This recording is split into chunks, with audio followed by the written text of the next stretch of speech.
Unilever turut mencatatkan laba bersih sebesar 3,33 triliun rupiah, naik 10,81% secara tahunan dibandingkan laba bersih periode yang sama tahun sebelumnya.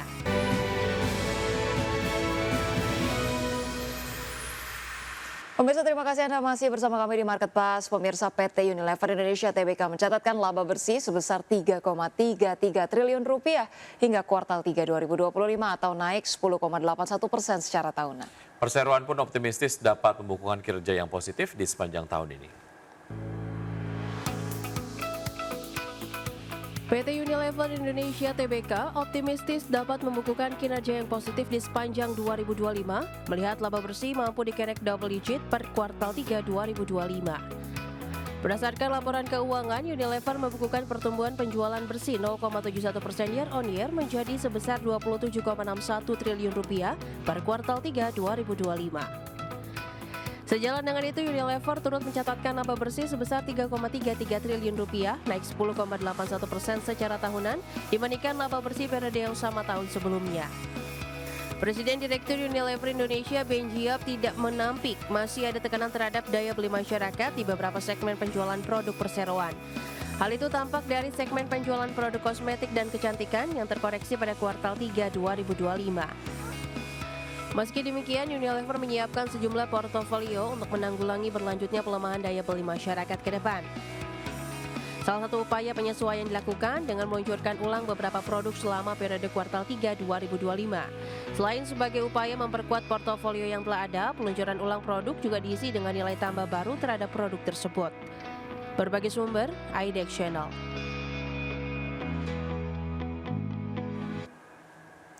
PT Fore Kopi Indonesia Tbk mampu mencatatkan kinerja yang positif per kuartal 3 tahun ini. Ya, pemirsa, kinerja bottom line perseroan bahkan melompat hingga 41,94% secara tahunan. Berdasarkan laporan keuangan hingga akhir September 2025, Fore mencatatkan pendapatan senilai 1,04 triliun rupiah. Torehan pendapatan tersebut naik 43,22% secara year on year. Pertumbuhan pendapatan sejalan dengan bertumbuhnya segmen pendapatan perseroan. Misalnya pada segmen minuman, Fore membukukan pendapatan senilai 936,68 miliar rupiah, naik dibandingkan kuartal 3 2024. Begitu juga pada segmen makanan, Fore membukukan kenaikan pendapatan menjadi 100,4 miliar rupiah. Sejalan dengan meningkatnya pendapatan, perseroan membukukan laba bersih senilai 60,1 miliar rupiah pada kuartal 3, naik 41,934% secara year on year dari sebelumnya sebesar 42,34 miliar rupiah pada kuartal 3 2024 lalu.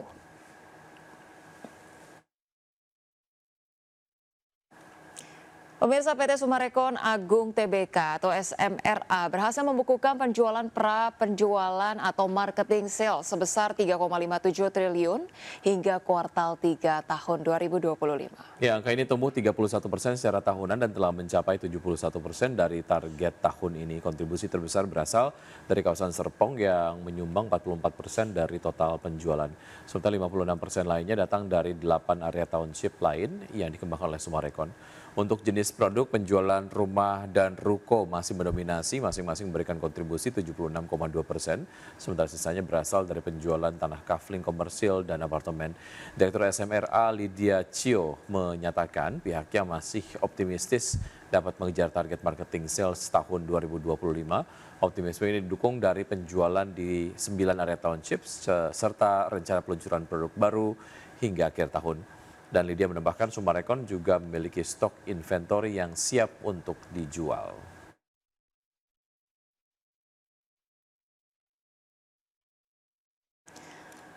Dan pemirsa, berbagai informasi menarik lain akan kami hadirkan usai jeda berikut ini. Tetaplah bersama kami.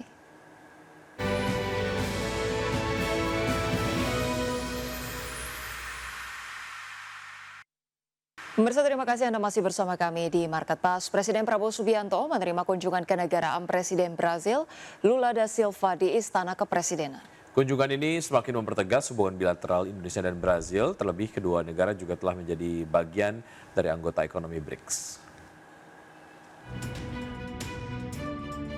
Presiden Prabowo Subianto menerima kunjungan kenegaraan Presiden Brazil Lula da Silva di Istana Kepresidenan.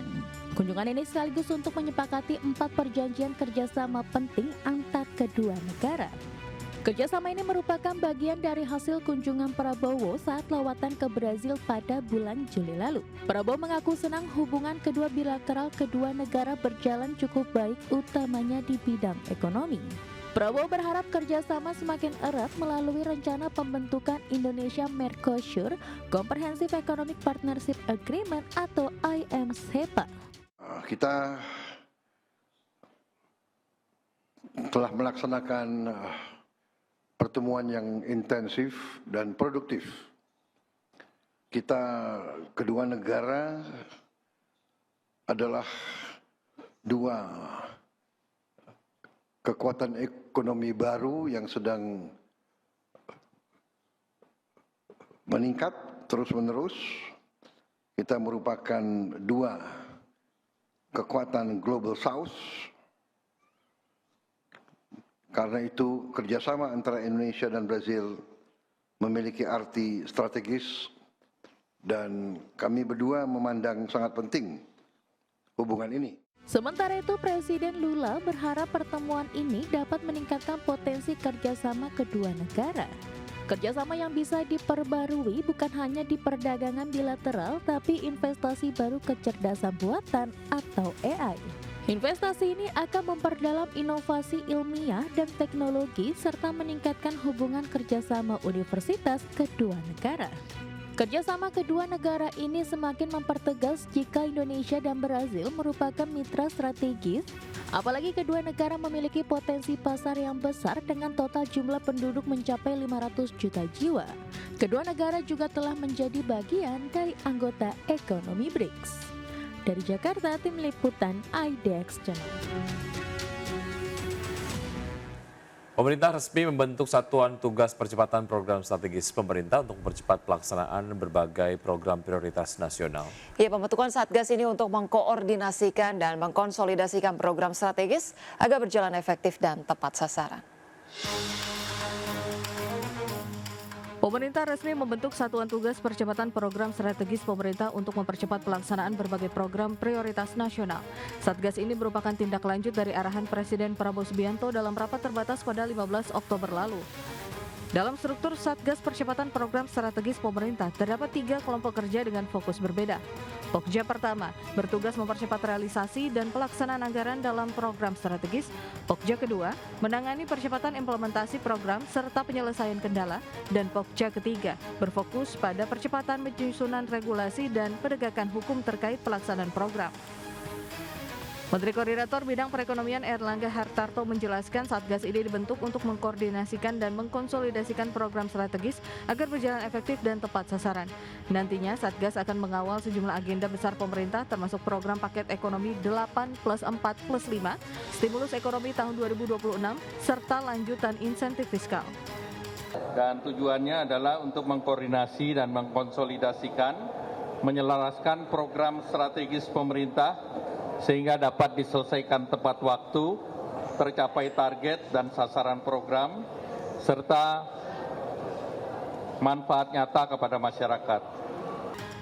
Selain itu, Satgas juga akan menangani hambatan-hambatan di lapangan seperti non-tariff barrier, isu sektoral dan komoditas, serta penyelarasan program prioritas seperti makan bergizi gratis, Koperasi Desa Merah Putih, dan program strategis lain dengan anggaran besar. Tim Liputan IDX Channel.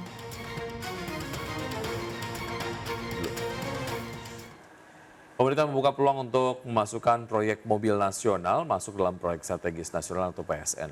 Ya, menurut Menteri Sekretaris Negara Prasetyo Hadi, saat ini pemerintah tengah mempersiapkan rencana tersebut usai kemudian Presiden Prabowo disinggung Presiden Prabowo dalam kabinet sidang paripurna beberapa waktu lalu. Menurut Prasetyo Hadi, pembuatan mobil dalam negeri merupakan cita-cita bangsa. Pemerintah meminta masyarakat untuk turut mendoakan agar Indonesia dapat memproduksi mobil sendiri. Meski demikian, Prasetyo Hadi masih enggan mengungkapkan pihak terkait yang akan bertanggung jawab membuat mobil nasional. Nanti pada waktunya kita. Tapi kemungkinan untuk sedang persiapan, mohon doanya aja. Kita harus tetapkan dulu cita-cita dan target bahwa kita harus bisa dan mampu memproduksi mobil buatan anak bangsa sendiri. Tapi pasti masuk PSN. Ya nanti kita lihat. Rasa-rasanya masuk PSN.